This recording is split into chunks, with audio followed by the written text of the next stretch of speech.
बेटा आखिरी क्लास में हमने पढ़ा था पॉलीजेनिक इनहेरिटेंस के बारे में, बहुजीनी वंशागति के बारे में हमने पढ़ा था, और उसके साथ साथ मैंने आपको लीथल जीन के बारे में बताया था। ये सारे के सारे जो है ये मेंडल के अपवाद थे जो मेंडल की खोज के बाद पता चले। ठीक है, तो ये सारे के सारे हमने डिटेल से पढ़ लिए। उसके अलावा भी कुछ और है जिनको हमें ज़्यादा ध्यान में नहीं रखना है। जैसे एक तो है बेटा कॉम्प्लीमेंट्री जीन और दूसरा है एपिस्टेसिस जीन, तो उनको आपको नहीं पढ़ना है, बस आपको इतना ही ध्यान रखना है, ये आपके लिए सफिशिएंट है। ठीक है, तो आपको बेटा मैंने स्टार्टिंग में बताया था कि हम इस चैप्टर को कुछ पार्ट्स में तोड़ेंगे, जहाँ सबसे पहला पार्ट हमने जेनेटिक्स क्या होता है और उससे रिलेटेड जो टर्म्स है उनके बारे में बात की। दूसरे पार्ट में हमने देखा था बेटा मेंडल के बारे में, क्योंकि वंशागति के बारे में सबसे ज़्यादा काम किसने किया? मेंडल ने किया था। ठीक है, तीसरे पार्ट में बेटा हमने देखा कि कुछ ऐसी जगह है जहाँ मेंडल के नियम काम नहीं कर रहे हैं, तो वो ये सारे के सारे जो लास्ट वाली टैब में मैंने खोल रखे थे वो सारे के सारे वो वाले पार्ट थे। अब फोर्थ वाला जो पार्ट आता है इस चैप्टर का बेटा वो है वंशागति के गुणसूत्र सिद्धांत के बारे में, क्रोमोसोमल थ्योरी ऑफ इनहेरिटेंस। तो आज अपन स्टार्ट करेंगे चैप्टर का फोर्थ पार्ट। कौन सा? वंशागति का गुणसूत्र सिद्धांत या गुणसूत्रीय सिद्धांत। इसी को हम इंग्लिश में बोलते हैं chromosomal theory of inheritance. Chromosomal theory of inheritance, theory of inheritance. ठीक है, चलिए आज अपन इसी के ऊपर चर्चा करेंगे डिटेल से, क्रोमोसोमल थ्योरी ऑफ इनहेरिटेंस के बारे में।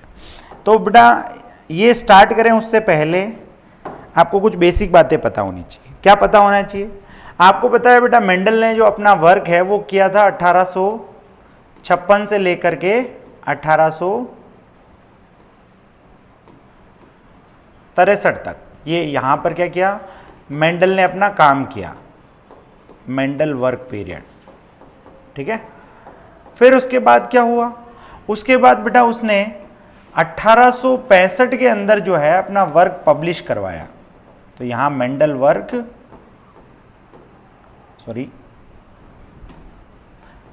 Mendel work publish.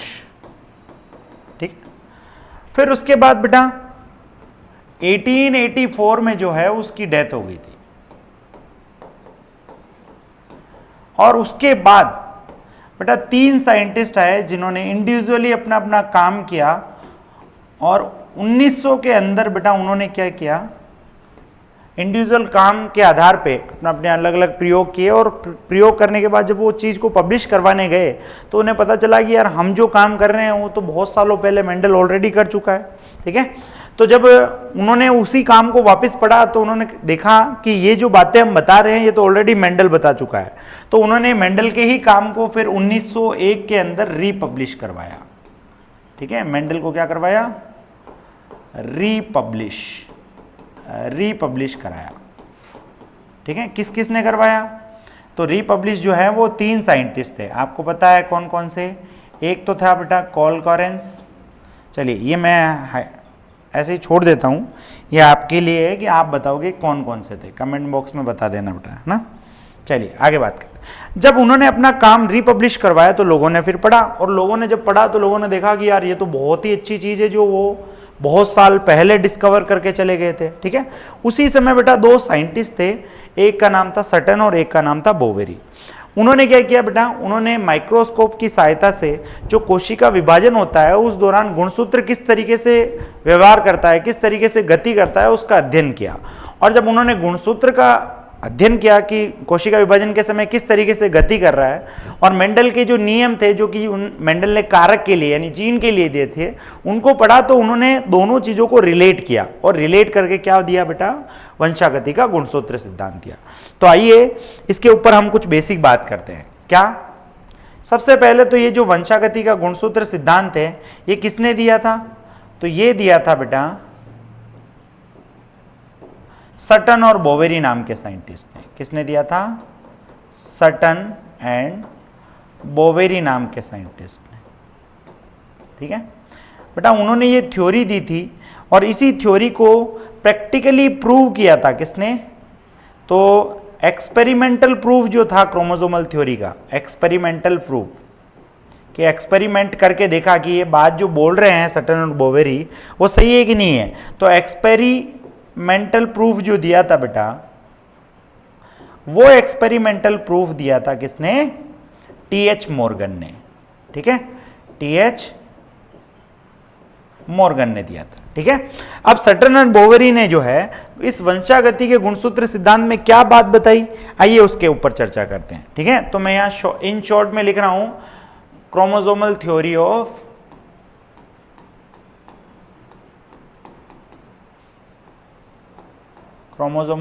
Of inheritance. Chromosomal theory of inheritance जो है वो क्या कहती है? वो कहती है, क्रोमोसोमल थ्योरी ऑफ इनहेरिटेंस कहती है कि गुणसूत्र का व्यवहार, या आप मान लीजिए बेटा गति, मेंडल द्वारा बताए गए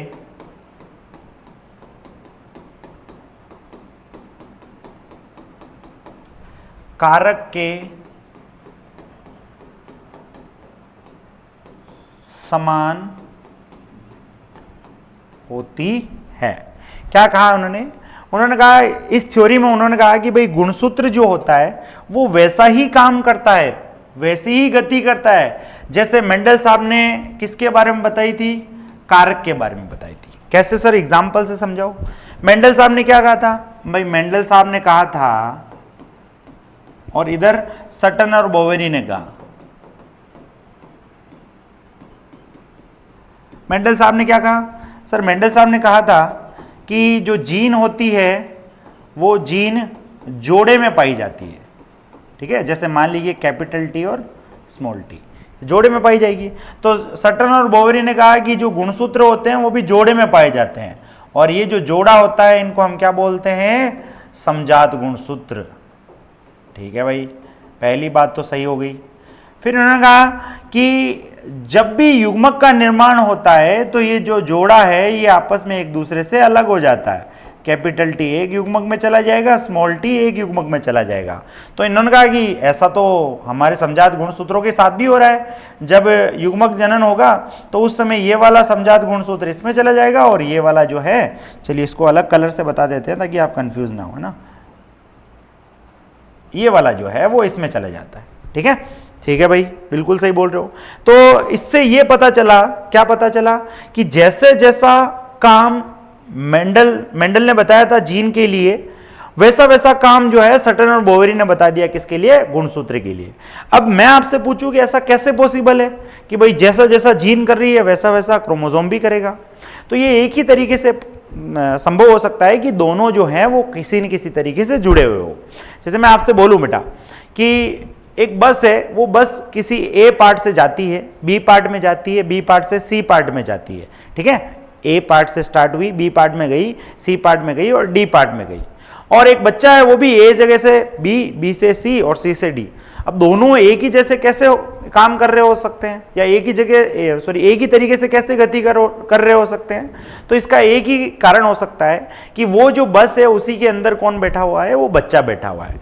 और उस बच्चे को अगर हम जीन ले लें और बस को हम क्रोमोसोम ले लें तो हम क्या बोलेंगे? हम ये बोलेंगे कि इस थ्योरी से ये निष्कर्ष निकाला जा सकता है कि जो जीन है वो कहाँ उपस्थित होती है?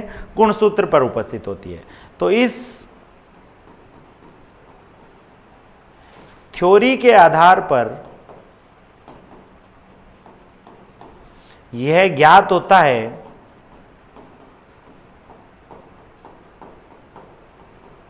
कि जीन कहीं ना कहीं जो है वो कहां पे उपस्थित होगी? कहीं ना कहीं गुणसूत्र पर उपस्थित होगी, गुणसूत्र पर उपस्थित होगी। बेटा गुणसूत्र पर उपस्थित होगी, गुणसूत्र पर उपस्थित होगी तभी तो जैसा गुणसूत्र कर रहा है वैसा जीन भी कर रही है। अगर मान लीजिए जीन किसी और चीज जगह पे उपस्थित होती तो क्या वो वैसा ही करता? नहीं, कुछ अलग तरीके से उनका जो है वो व्यवहार या गति होती। ठीक है, अब इसी चीज को समझाने के लिए एनसीईआरटी ने एक डायग्राम दिया है, बहुत प्यारा सा डायग्राम दिया है। आइए हम इस डायग्राम की सहायता से समझते हैं। बेटा इस डायग्राम को समझने के लिए सबसे पहली बात तो है आपको सेल साइकिल के बारे में पता होना चाहिए। किसके बारे में पता होना चाहिए? Cell cycle. अगर आपको सेल साइकिल नहीं आती है तो ये डायग्राम समझ में नहीं आएगा। सेल साइकिल में भी खास करके मियोसिस वाला पार्ट, ठीक है। चलिए इस डायग्राम में क्या बताना चाह रहा है, देखिए बेटा बोला है कि ये जीवन फेज है और आपको पता है जीवन फेज में जो गुणसूत्र होते हैं वो सिंगल क्रोमेटिड वाले होते हैं, ऐसे होते हैं। ये तो आपको पता ही है ना बेटा? हाँ भाई, ये तो मुझे पता है सर कि जीवन फेज में जो गुणसूत्र होते हैं वो ऐसे होते हैं, उनमें एक ही क्रोमेटिड होता है, ठीक है। तो बेटा ध्यान से देखिए, ये येलो वाला और ये ऑरेंज वाला, ये येलो वाला और ऑरेंज वाला जो है ये जोड़े हैं बेटा, समजात गुणसूत्र है आपस में। तो मान लीजिए इस येलो वाले पे कैपिटल आर वाली एलील है और इस ऑरेंज वाले पे स्मॉल आर वाली है, ठीक है। समजात गुणसूत्र पे देखो मैंने आपको बता रखा है क्या कि जीन की दोनों एलील जो है वो समजात गुणसूत्रों पे ही पाई जाती है, ठीक है। हो सकता है वो सेम हो सकता है वो अलग अलग हो। दूसरा जो गुणसूत्र हमें दे रखा है बेटा समजात गुणसूत्रों का जोड़ा, वो है ये वाला छोटा सा, देखो चुटकू सा, ये रेड वाला और ये ग्रीन वाला, ठीक है। इसको मैं वापस मिटा रहा हूं। तो रेड वाला हो गया बेटा और ग्रीन वाला हो गया। चलिए इसको पर्पल से अपन डिनोट कर लेते हैं। तो इस रेड वाले पे आप मान लीजिए बेटा कैपिटल वाई वाली एलील है और इस ग्रीन वाले पे स्मॉल वाई वाली है, ठीक है। अब जीवन के बाद क्या आएगा सर? जीवन के बाद एस फेज आएगा और आपको पता है एस फेज में डीएनए की मात्रा जो है वो 2C से कितनी हो जाती है? 4C हो जाती है। अब डीएनए की मात्रा बढ़ी तो क्या होगा सर? अब ये जो गुणसूत्र है ना वो ऐसा हो जाएगा। अब इस गुणसूत्र में 2 क्रोमेटिड हो जाएंगे। तो आप नोटिस करोगे कि इसके बाद जो G2 अवस्था आती है उसका यहां पर आपको डायग्राम दे रखा है, जिसमें अब एक गुणसूत्र जो है उसमें व्हाइट व्हाइट सा ये दिखाई दे रहा है ना आपको, ये व्हाइट व्हाइट सा जो है बेटा ये गुणसूत्र बिंदु है और इस गुणसूत्र बिंदु में कितने क्रोमेटिड जुड़े हुए हैं? 2। तो बेटा इस वाले क्रोमेटिड, एक सेकेंड बेटा, इस वाले क्रोमेटिड जो है इसमें कैपिटल आर थी तो नीचे वाले में भी क्या होगी? Capital R. सर कैसे?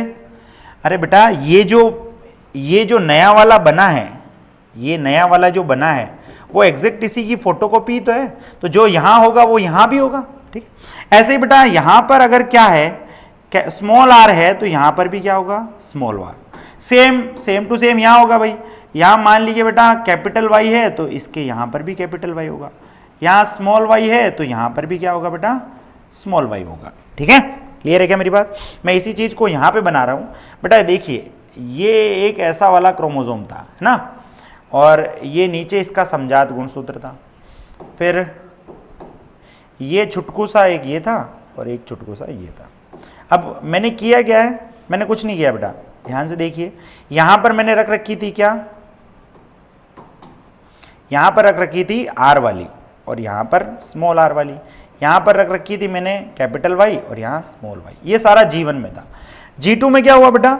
सर G2 के अंदर जो है, G2 के अंदर अब ये जो गुणसूत्र है ये 2 क्रोमेटिड वाला हो गया और दूसरा जो क्रोमेटिड है वो बिल्कुल पहले वाले की तरह ही है, यानी यहां कैपिटल आर था तो यहां पर भी कैपिटल आर ही बनेगा बेटा। सेम नीचे होगा, नीचे ये जो बना है नया क्रोमेटिड वो वैसे ही तो है जैसा ऊपर वाला ये वाला था। तो यहां अगर स्मॉल आर है तो यहां पर भी क्या होगा? स्मॉल आर होगा। ऐसे ही सेम यहां पर बताया हुआ है, ठीक है। तो मेरे हिसाब से ये वाली जो कैसे प्रेजेंट कर रखा है वो आपको समझ में आया होगा। अब हुआ क्या बेटा? ये सारी चीजें जो हुई ना, ये सारी चीजें जो हुई है बेटा, एक सेकेंड, ये सारी चीजें जो हुई है बेटा ये G2 की बता रखी है आपको, है ना। अब G2 के बाद क्या? G2 के बाद सर मियोसिस फर्स्ट का कैरियोकाइनेसिस फर्स्ट, भाई कैरियोकाइनेसिस चला होगा मियोसिस फर्स्ट का, और उस कैरियोकाइनेसिस के अंदर आपको सीधा क्या दिखा रखी है बेटा? पश्चावस्था दिखा रखी है, ठीक है। और पश्चावस्था फर्स्ट जो है मियोसिस फर्स्ट की पश्चावस्था आपको बताया उसमें समजात गुणसूत्र अलग होते हैं। तो बेटा ये जो गुणसूत्र है ये इसका समजात है कि नहीं है? हाँ सर है। यहां क्या थी सर? यहां कैपिटल आर थी, यहां क्या थी? यहाँ स्मॉल आर थी। हालांकि देखो दोनों क्रोमेटिड पे अलग अलग होगी, बट मैंने एक लाइन में दोनों को बता दिया है ना। अब इस तरफ देखें हम तो इधर सर यहाँ थी कैपिटल वाई और यहाँ थी स्मॉल वाई। अब जब समजात गुणसूत्र अलग हुए होंगे तो क्या कंडीशन बनी होगी बेटा, एक कोशिका ऐसी बनी होगी जिसके अंदर मान लीजिए ये, और रेड वाला कहां गया,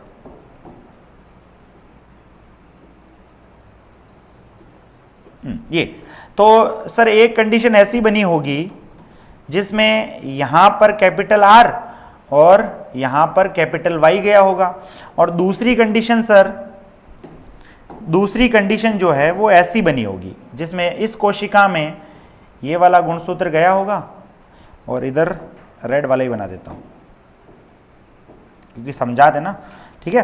तो इसमें क्या हुआ होगा सर, यहां पर जो है स्मॉल आर गई होगी और इधर स्मॉल वाई गया होगा, ऐसे ही हुआ होगा, है ना। अब ये एक कोशिका बन गई और ये एक कोशिका बन गई, इसमें 23 गुणसूत्र आ गए और इसमें भी कितने आ गए बेटा, 23 आ गए, ठीक है। अब आप ध्यान से देखिए बेटा, मैं इसको थोड़ा सा जूम कर रहा हूं, ध्यान से देखना, ये गुणसूत्र, ये वाला जो कैपिटल आर वाला गुणसूत्र है, क्या वो ऐसा ही है? हाँ सर ऐसा है बेटा। यहां क्या है सर, यहां कैपिटल आर है और यहां क्या है, कैपिटल आर। यहां क्या है, इसके साइड में जो है मान लीजिए ये छोटा सा रेड वाला है ना, यहां क्या है, कैपिटल वाई है और यहां क्या है, कैपिटल वाई है। अब बेटा इससे जो दो कोशिकाएं बनेगी वो हमेशा कैपिटल आर कैपिटल वाई और कैपिटल आर कैपिटल वाई वाली ही बनेगी। तो ऐसा ही युग्मक बनेगा। ये कहां डिसाइड हो गया है सर, ये यहीं डिसाइड हो गया है। किस प्रकार का युग्मक बनेगा वो मियोसिस फर्स्ट की प्रोफेज फर्स्ट में ही डिसाइड हो गया है। क्यों? क्योंकि जो गुणसूत्र जिस एलील को रख रहे थे वो तो आधे आधे हो गए ना, ठीक है। अब आप ऐसे समझिए, ऐसे समझिए बेटा, इसके पास क्या आया है सर, इसके पास, अब देखो इससे दो कोशिकाएं बना दी है ना, इसके पास क्या है, कैपिटल आर है, इसके पास क्या है, कैपिटल आर है, इसके पास क्या है, कैपिटल वाई है और इसके पास भी क्या है, कैपिटल वाई है। तो अब इससे जो दो युग्मक बनेंगे बेटा, कैपिटल आर और कैपिटल वाई वाला, इधर कैपिटल आर और कैपिटल वाई वाला, यानी आर वाई, आर वाई, ये ऐसे बनेंगे। ये कहां पता चल गया था सर, ये यहीं पता चल गया था। सोच के देखो कैसे। मान लीजिए बेटा इस आर के साथ ये कैपिटल वाई ना जाकर के स्मॉल वाई चला जाता, ये स्मॉल वाई चला जाता, ठीक है। तो अब यहां कॉम्बिनेशन क्या बनता सर, यहां पे फिर स्मॉल वाई आता, तो गैमेट कैसे बनते सर, कैपिटल आर तो होता लेकिन स्मॉल वाई होता, उसके साथ क्या होता बेटा, स्मॉल वाई होता। इसका मतलब यह है कि गैमेट कैसे बनेंगे, ये कहां डिसाइड हो रहा है सर, ये डिसाइड हो रहा है मियोसिस फर्स्ट की एनाफेज फर्स्ट में, ठीक है। अब आगे अगर अपन बढ़े तो अगर आप ध्यान से देखिए बेटा, मैं इन सबको मिटा रहा हूं ना, अरे रुक जा,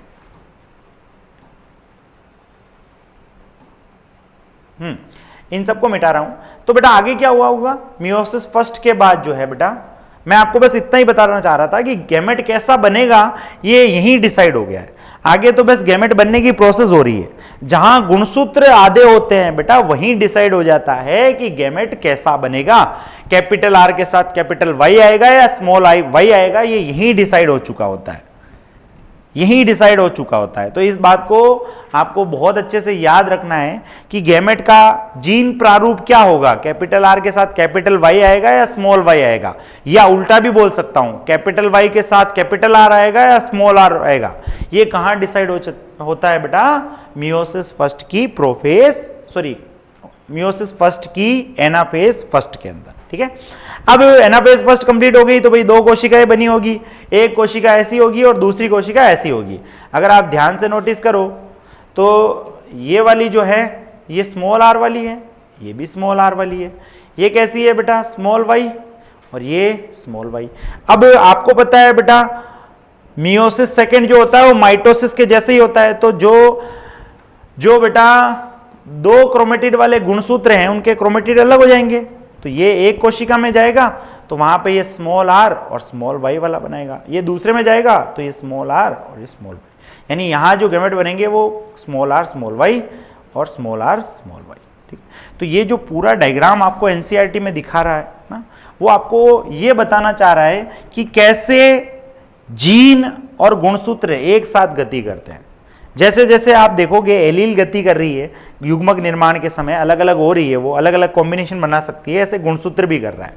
तो इससे ये पता चलता है कि भाई हो ना हो ये जो जीन है वो इसी गुणसूत्र पे बैठी हुई है, तभी दोनों में समानताएं नजर आ रही है। ठीक है, क्लियर है क्या मेरी बात? हाँ सर, बिल्कुल समझ में आया। ये डायग्राम समझ में आया क्या कहना चाह रहा है? इस डायग्राम से हमें दो बातें पता चली है। एक तो कि गैमेट जो है, युग्मक जो है वो कैसा बनेगा वो यहीं डिसाइड हो चुका है। मियोसिस फर्स्ट की एनाफेज फर्स्ट में डिसाइड हो चुका है कि वो कैसा बनेगा, कैपिटल आर कैपिटल वाई बनेगा या कैपिटल आर स्मॉल वाई बनेगा, वो यही डिसाइड हो चुका है। ठीक है, और दूसरा बेटा इस वाले डायग्राम से हमें पता चला है कि जैसे जैसे एलील गति करती है वैसे वैसे गुणसूत्र भी गति करता है। ठीक है, क्लियर है क्या मेरी बात? देखिए मैंने आपको क्या बताया, क्रोमोसोमल थ्योरी ऑफ इनहेरिटेंस जो सटन और बोवेरी ने दी, उन्होंने कहा कि गुणसूत्र का जो व्यवहार होता है वो एग्जैक्ट वैसे ही होता है जैसा मेंडल ने किसके लिए बताया था, कारक के लिए बताया था। जैसा मेंडल ने कारक के लिए बताया था वैसा सेम टू सेम व्यवहार कौन करती है, वैसा सेम टू सेम व्यवहार जो है वो कौन करती है बेटा, वो सेम टू सेम व्यवहार जो है वो जीन करती है, या जीन जैसा व्यवहार करती है वैसा सेम टू सेम कौन करता है, क्रोमोसोम करता है। क्लियर है क्या इतनी सी बात? हाँ सर क्लियर है। चलिए अब आगे बात करते हैं। ठीक है, एक बार इस डायग्राम को देखिए फिर आगे बढ़ते हैं। हाँ बेटा, तो ये वाली बात आपको समझ में आई होगी। ठीक है, इसके आगे बेटा एनसीईआरटी में एक टेबल दे रखी है, इस टेबल को ध्यान से देखो। ये जो टेबल दे रखी है इसको आपको ध्यान से देखना है बेटा। ये टेबल क्या कह रही है, तो यहां पे बोल रहा है कि ये जो टेबल है ये क्रोमोसोम और जीन के व्यवहार, उनके बिहेवियर की तुलना कर रहा है। ठीक है, और नीचे एक सवाल पूछ रहा है कि क्या आप बतला सकते हैं कि इन दोनों स्तंभ, ए वाला स्तंभ और बी वाले स्तंभ में से कौन सा तो बेटा गुणसूत्र का है और कौन सा किसका है, जीन का है। तो आइए अपन डिसाइड करते हैं। ठीक है, आपको 3 पॉइंट दे रखे हैं, 1 2 और 3। ठीक है, तो वन बाय वन हम देखेंगे कि कौन सी बात जो है वो किसके लिए सही है और कौन सी बात किसके लिए गलत है। पहला ए वाले स्तंभ में पहला पॉइंट दे रखा है कि जोड़े में होते हैं, और बी वाले में भी दे रखा है जोड़े में होते हैं। तो मान लीजिए ये जीन का है और ये गुणसूत्र का है, या मान लीजिए ये गुणसूत्र का है ये जीन का है। तो क्या इस पॉइंट से आप बता पा रहे हो कि कौन सा जीन का है और कौन सा गुणसूत्र का है? सर नहीं बता पा रहे हैं, क्योंकि दोनों ही तो सेम जैसे ही है, ये जो बोल रहा है वही बात ये बोल रहा है। ठीक है, और अगर आप देखो तो आपको पता है बेटा जीन भी जोड़े में होती है, जैसे कैपिटल टी स्मॉल टी, और गुणसूत्र भी तो जोड़े में होते हैं, समजात गुणसूत्र। ठीक है, तो ये तो दोनों के लिए सही है। चलिए भाई, तो इससे तो हमें पता नहीं चला। दूसरे के पास बात करते हैं। बोल रहा है युग्मक जनन के दौरान, जब युग्मक का जनन होता है यानी युग्मक का निर्माण होता है बेटा, उस दौरान युग्मक जनन के दौरान इस प्रकार विसंयोजित यानी पृथक होते हैं कि एक युग्मक जोड़े में से केवल एक ही जा पाता है। ये कहना क्या चाह रहा है, ये कहना चाह रहा है कि जब भी युग्मक का निर्माण होता है तो ये जो जोड़ा होता है ना, उसमें से एक युग्मक में कोई एक ही जाता है। तो सर ये तो जीन के लिए सही है, तो मैं बोलूंगा बेटा देख गुणसूत्र के लिए भी तो सही है। ये समजात गुणसूत्र का जोड़ा एक युग्मक में ये जाएगा तो दूसरे में ये जाएगा, और ये बात जो इसके लिए सही है वो इसके लिए भी सही है। तो सर यहां से तो पता नहीं चल रहा है, आइए इसको पढ़ लेते हैं।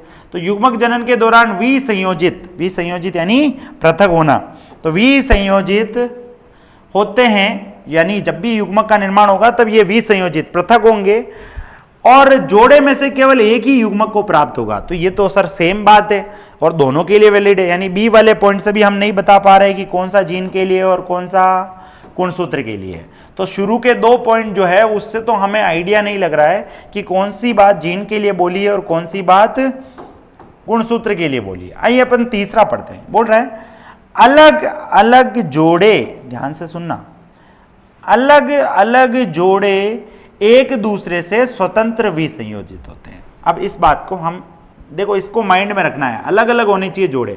ठीक है, तो सबसे पहले हम इस बात को जीन के लिए देखते हैं। बेटा जीन जो है उसका एक जोड़ा दूसरे से अलग कब होगा? सर तभी होगा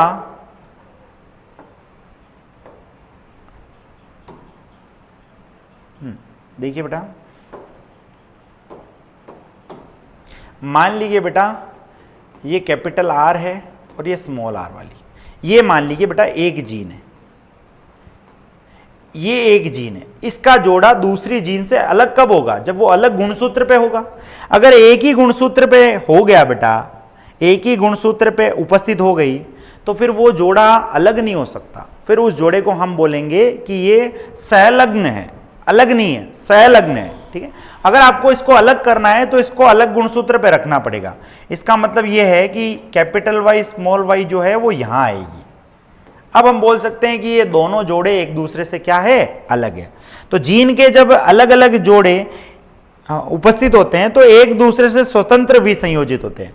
यानी ये जो है अपनी इच्छा से कैपिटल आर किसी एक में चला जाएगा और अपनी इच्छा से यहां से कैपिटल वाई एक में आ जाएगा। ऐसा भी हो सकता है कि कैपिटल आर के साथ स्मॉल वाई चला जाए, और ऐसा भी हो सकता है, अब जब ये दो कंडीशन बन रही है तो स्मॉल आर का भी तो कुछ होगा, स्मॉल आर के साथ स्मॉल वाई हो सकता है या स्मॉल आर के साथ कैपिटल वाई हो सकता है।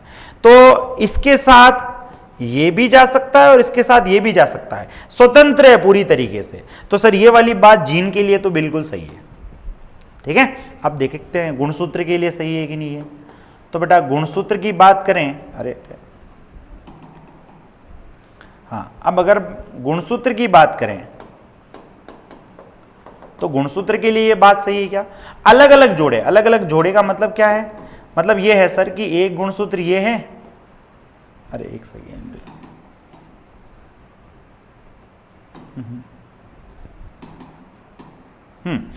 हाँ ध्यान से देखिए बेटा, एक गुणसूत्र ये है, एक गुणसूत्र का जोड़ा ये हो गया भाई, एक जोड़ा ये हो गया ना, और दूसरा जोड़ा मान लो सर ये हो गया। ठीक है, अब मान लो सर, चलो मैं एक काम करता हूं, इसको नीचे वाले जोड़े को किसी और कलर से बनाता हूं ताकि आप कंफ्यूज ना हो। एक जोड़ा ये हो गया और दूसरा जोड़ा मान लो ये हो गया, यहां मेरे हिसाब से कोई कंफ्यूजन नहीं। अब ये एक जोड़ा जो है ये बोल रहा है ये दूसरे से स्वतंत्र भी संयोजित होता है, बिल्कुल होता है। ये मान लो सपोज करो ये वाला इधर गया इसके अंदर, तो जरूरी थोड़ी ना ये वाला ही जाएगा इसके साथ, ये भी तो जा सकता है ना। और ये वाला बेटा मान लो इसके अंदर गया, तो जरूरी थोड़ी ना इसके साथ यही जाएगा, ये भी जा सकता है। पॉसिबिलिटी तो कुछ भी हो सकती है ना, बिल्कुल हो सकती है। इसका मतलब ये वाली बात दोनों के लिए वैलिड है, ये वाली बात दोनों के लिए वैलिड है, जीन के लिए भी सही है और गुणसूत्र के लिए भी सही है। तो मैं ऐसा बोल सकता हूं क्या कि ये वाली बात गुणसूत्र के लिए भी सही है स्लैश जीन के लिए भी सही है। कब? जब वो अलग अलग होंगे, जब वो अलग अलग होंगे। ठीक है, इसीलिए मैंने इस वाले पार्ट को हाईलाइट किया है। अब आप क्या करो, इसको नोट कर लो क्योंकि मैं इसको रब करूंगा, है ना, या फिर देखते हैं, देखिए रब ना हो तो, हाँ नहीं करना पड़ेगा, चलो ठीक है भाई। चलिए, तो ए वाला पॉइंट तो सर जीन के लिए भी है और गुणसूत्र के लिए भी है। अब बी वाले में देखते हैं, बी वाला जो थर्ड है वो क्या बोल रहा है, एक जोड़ा दूसरे से स्वतंत्र भी संयोजित होता है। अब बेटा यहां पे अलग अलग जोड़े बोले थे, यहां अलग अलग नहीं बोले हैं। उसने कहा कि एक जोड़ा जो है जीन का वो दूसरे से हमेशा स्वतंत्र भी संयोजित होगा। चलिए आइए देखते हैं ये बात जीन के लिए और क्रोमोसोम के लिए वैलिड है कि नहीं है। चलिए, तो सबसे पहले हम किसके लिए देखेंगे सर, हम देखेंगे जीन के लिए। ठीक है भाई, ये आप जीन के लिए देखोगे। अब जीन के मैं आपको दो केस बताऊंगा बेटा। केस फर्स्ट जो है, इसमें मैं आपको जीन को अलग अलग गुणसूत्र पर रखकर अलग अलग जोड़ों के बारे में बताऊंगा। मान लीजिए यहां पे कैपिटल आर है, यहां स्मॉल आर है, यहां कैपिटल वाई है, यहां स्मॉल वाई है। बेटा ये जोड़ा जो है पहला वाला, ये दूसरे के साथ, पहला जोड़ा, एक जोड़ा दूसरे के साथ स्वतंत्र भी संयोजित होता है।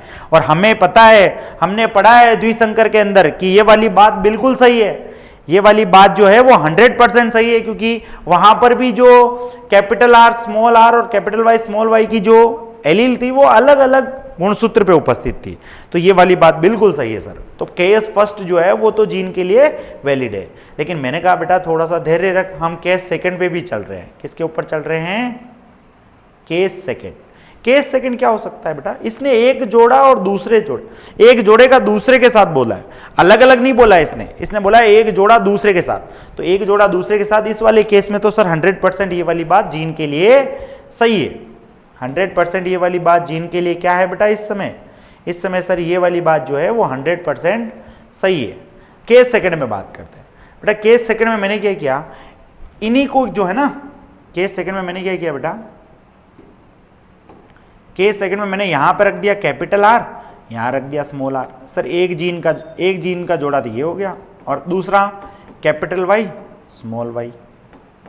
अब मुझे बता क्या ये स्वतंत्र विसंयोजित होगा, तो आप बोलोगे नहीं सर, अब जहां जहां आर जाएगा वहां वहां कैपिटल वाई को जाना ही पड़ेगा, क्योंकि दोनों जीन एक ही गुणसूत्र पर उपस्थित है, और जब दोनों जीन एक ही गुणसूत्र पर उपस्थित हो जाती है तो मैंने आपको द्विसंकर के अंदर बताया था कि स्वतंत्र विसंयोजन या स्वतंत्र अपव्यवन का नियम लागू नहीं होगा। तो इस वाले केस में बेटा ये वाली बात जीन के लिए सही नहीं होगी सर, जीन के लिए सही नहीं होगी।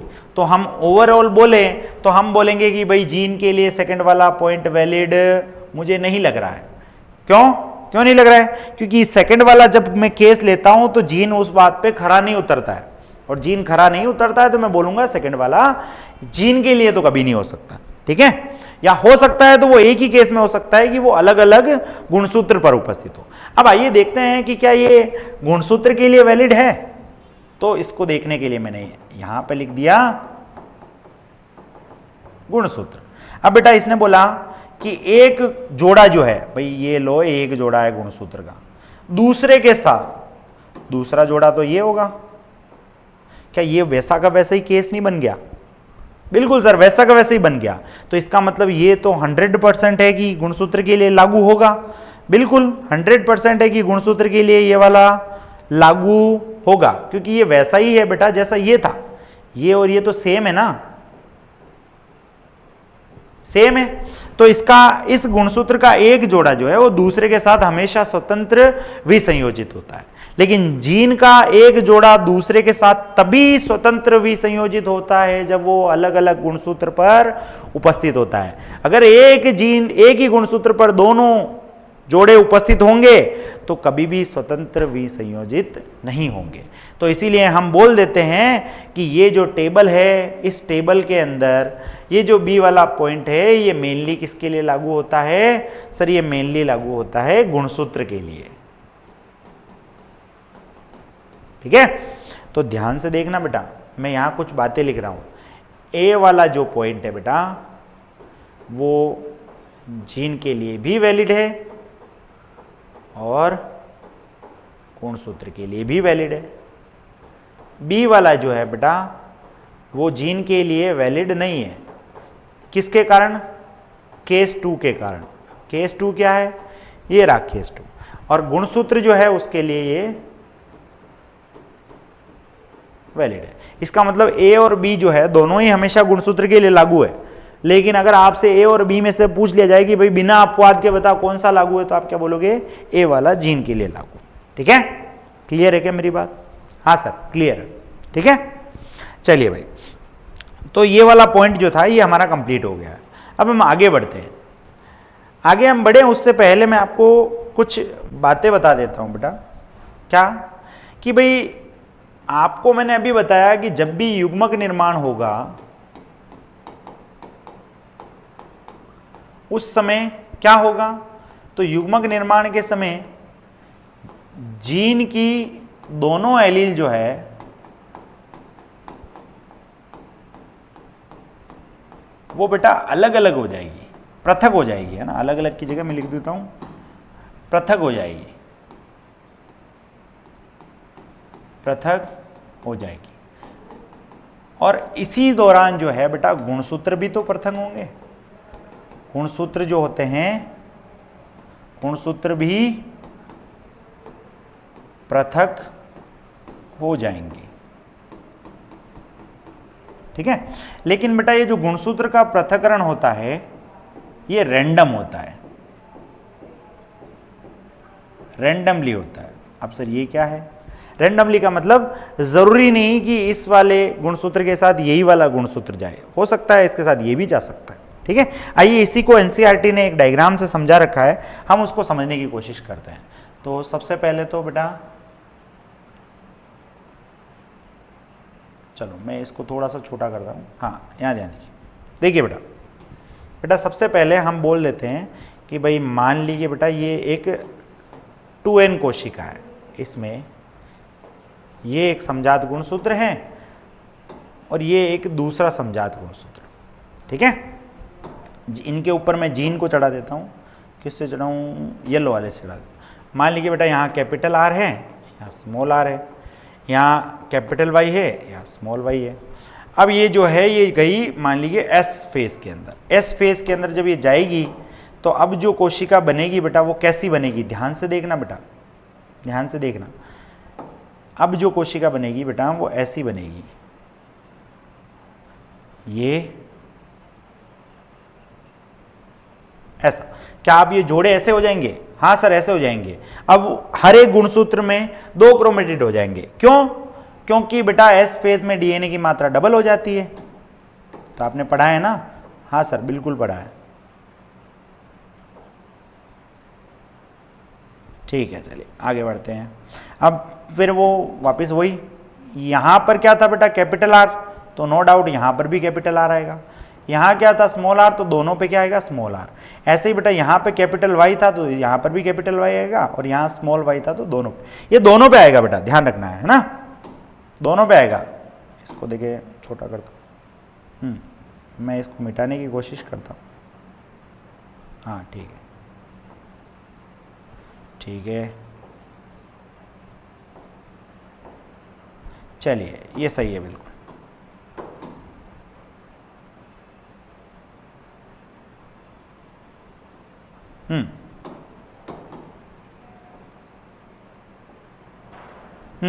बेटा ये दोनों पे कैपिटल आर है और यहाँ पे दोनों पे स्मॉल आर है। ठीक है, ठीक है सर, इतना समझ में आ गया। अब इसी चीज को अपन क्या करते हैं, इस डायग्राम में नोट करवाते हैं। नहीं, अभी डायग्राम में नोट नहीं करवाते हैं, अभी मैं यहां तक का डायग्राम तो आपको समझ में आ गया है ना। अब क्या होगा बेटा, ये मियोसिस फर्स्ट में जाएगी, किस में जाएगी बेटा? सर ये कोशिका, क्योंकि युग्मक का निर्माण हो रहा है ना, द्विगुणित कोशिका है, तो ये जाएगी मियोसिस फर्स्ट में। किस में जाएगी? मियोसिस फर्स्ट में। और जब बेटा ये मियोसिस फर्स्ट में जाएगी तो 2 संभावनाएं बनेगी युग्मक निर्माण की। संभावना इसको हम बोल देते हैं पॉसिबिलिटी फर्स्ट, और इसको बोल देते हैं पॉसिबिलिटी सेकेंड। अब 2 कौन कौन सी संभावनाएं बनेगी? पहले तो आपको ये वाली बात मेरे हिसाब से समझ में आई होगी। अब कौन कौन सी संभावना बनेगी उसको हम यहां से समझने की कोशिश करते हैं। एनसीईआरटी ने जो ये डायग्राम दिया थोड़ा सा अधूरा सा दे रखा है। ठीक है, अब ध्यान दीजिए बेटा, मैंने क्या किया, इस वाले को यहां पे रिप्रेजेंट करने की कोशिश की कि भाई मान लीजिए ये जो ऑरेंज वाला है, यहां पर थी क्या? कैपिटल आर, और यहां क्या थी? Small R. ठीक है, नीचे देखें तो यहां ये जो ग्रीन वाला था इसके ऊपर थी क्या? कैपिटल वाई, और रेड वाली जो थी इसके ऊपर थी स्मॉल वाई। ठीक, अब पहली पॉसिबिलिटी जो है वो मैं बता रहा हूं, फर्स्ट पॉसिबिलिटी, उसमें क्या होगा? समजात गुणसूत्र अलग अलग होंगे। बिल्कुल सर, तो यहां इस पे कैपिटल आर है और इधर कैपिटल वाई है। भाई ये इधर चले गए होंगे ना, ऑरेंज वाला और ग्रीन वाला एक में आ गया होगा, और येलो वाला और रेड वाला एक में आ गया होगा। तो बेटा यहां पर क्या है? स्मॉल आर, और यहां पे स्मॉल वाई आ गया होगा, है ना। ये कहां पे? ये सर जो मियोसिस फर्स्ट की एनाफेज फर्स्ट है उसमें हुआ होगा। ठीक है, उसके बाद वो मियोसिस सेकंड की एनाफेज में जाएगी, जहां पे ये जो गुणसूत्र है उनके दोनों क्रोमेटिड अलग हो जाएंगे। तो फाइनली जो युग्मक बनेंगे वो कैसे बनेंगे? सर ये कैपिटल आर, ये capital Y, capital R, capital Y. यानी पहली संभावना तो ये हो सकती है कि इसके साथ ये वाला चला जाए और इसके साथ, यानी देखो पहली संभावना में ऐसा होता हुआ दिखाई दे रहा है। कैसा? कि सर ये जो सारे के सारे गुणसूत्र है ना, ये बीच में से ऐसे आधे हुए, है ना। तो इस साइड वाले हमें इसके साथ ऐसे दिखाई दे रहे हैं और इस साइड वाले इधर बनते हुए दिखाई दे रहे हैं। ठीक है, तो युग्मक जो बनेगा कौन कौन से बनेंगे पहली पॉसिबिलिटी में? ध्यान से देखना, एक तो बनेगा बेटा कैपिटल आर कैपिटल वाई, ये वाला, और ये भी वैसे ही बनेगा, और दूसरा जो बनेगा बेटा वो स्मॉल आर स्मॉल वाई। एक पॉसिबिलिटी तो ये हो सकती है, लेकिन मैं बोलूंगा बेटा जरूरी थोड़ी ना इस वाले के साथ हमेशा ये वाला भी जाए, कभी ये फ्लिप भी तो कर सकता है भाई, ऐसा है, ऐसे की जगह ऐसे भी तो हो सकता है, हो सकता है कि नहीं हो सकता है, हो सकता है।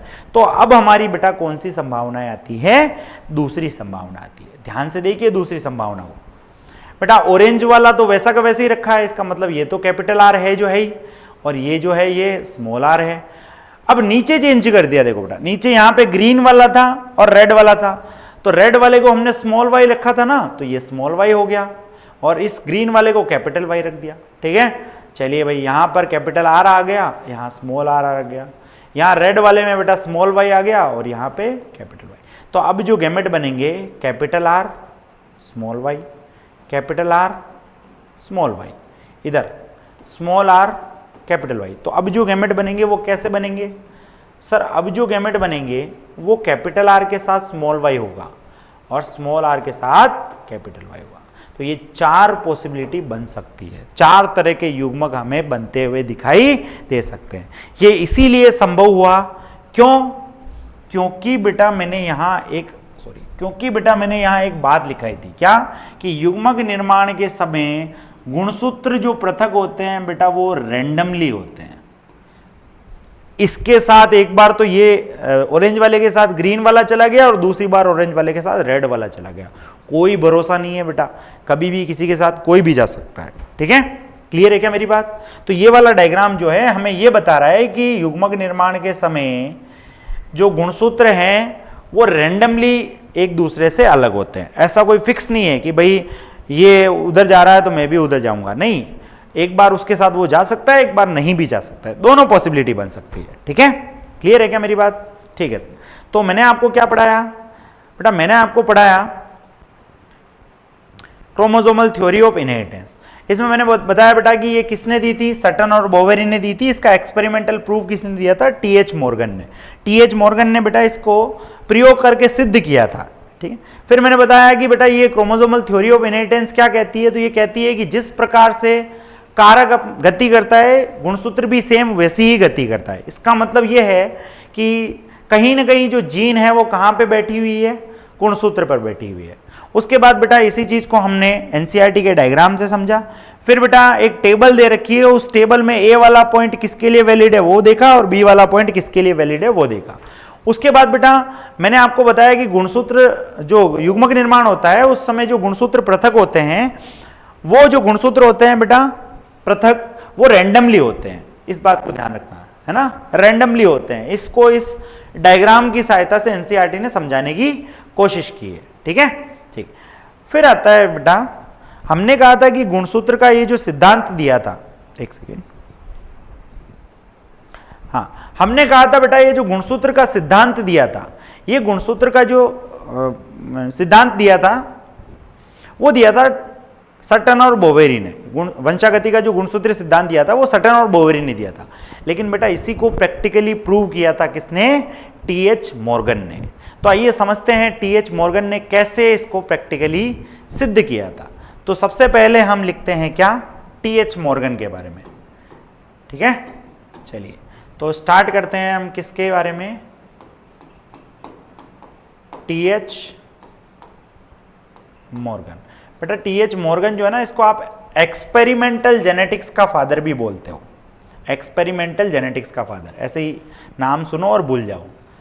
ठीक है, तो इसने क्या किया था, इसने प्रयोग किया था क्या करने के लिए, सिद्ध करने के लिए। किसको सिद्ध करने के लिए, तो क्रोमोसोमल थ्योरी ऑफ इनहेरिटेंस को सिद्ध करने के लिए, क्रोमोसोमल थ्योरी ऑफ इनहेरिटेंस को सिद्ध करने के लिए प्रयोग किया था। और बेटा प्रयोग किया होगा तो किसी न किसी के ऊपर तो किया होगा, हाँ सर किसी न किसी के ऊपर तो किया होगा। तो इसने क्या किया बेटा, प्रयोग के लिए किसका चयन किया, तो इसने अपने प्रयोग के लिए ड्रोसोफिला मेलिनो गैस्टर का चयन किया, ड्रोसोफिला मेलिनो गैस्टर। क्या नाम है बेटा? ड्रोसोफिला मेलिनोगैस्टर। इसी को हम आम भाषा में क्या बोलते हैं? फ्रूट फ्लाइज भी बोलते हैं, फ्रूट फ्लाइज, ठीक है, फल मक्खी भी बोलते हैं इसको। अब दिमाग में सवाल आता है कि ड्रोसोफिला मेलिनोगैस्टर को ही क्यों, भाई इसका चयन ही क्यों किया? तो कुछ न कुछ कारण रहे होंगे। जैसे हमने पढ़ा था कि भाई मेंडल ने मटर के पौधे का चयन ही क्यों किया, ऐसे ही बेटा इसको क्यों चयन किया? तो इसके कुछ कारण थे। क्या कारण थे? क्यों किया? तो उसके कुछ कारण थे बेटा। कौन कौन से कारण थे? तो ध्यान से सुनना बेटा। पहला कारण तो यह था कि इसका जो जीवन काल होता है ना, वो बहुत छोटा होता है। जीवन काल छोटा होता है। अब कितना छोटा होता है? तो वो होता है बेटा 2 वीक का। 14 दिन में एक पीढ़ी समाप्त हो जाती है। तो सोचो कितने कम समय में वो बहुत सारी पीढ़ियों का अध्ययन कर लेगा, ठीक है। दूसरा बेटा, ये जो है इसको लैब में ग्रो करने के लिए कोई ऐसी स्पेशल कंडीशन नहीं चाहिए। ये सिंपल सिंथेटिक शुगर यानी चीनी का घोल डाल दो, वहीं पे भी ये पैदा हो जाएगा। तो इसको ग्रो करने के लिए या इसकी वृद्धि करने के लिए बेटा कोई विशेष अवस्था या विशेष कंडीशन की रिक्वायरमेंट नहीं थी, ठीक है। तो मैं यहां लिख सकता हूं कि लेबोरेटरी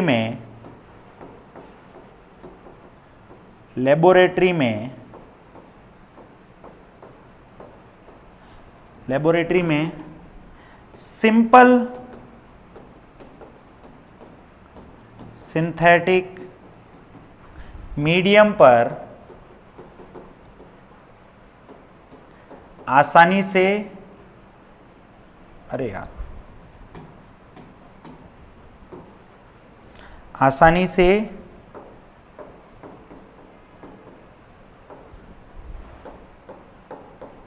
ग्रो हो जाता है,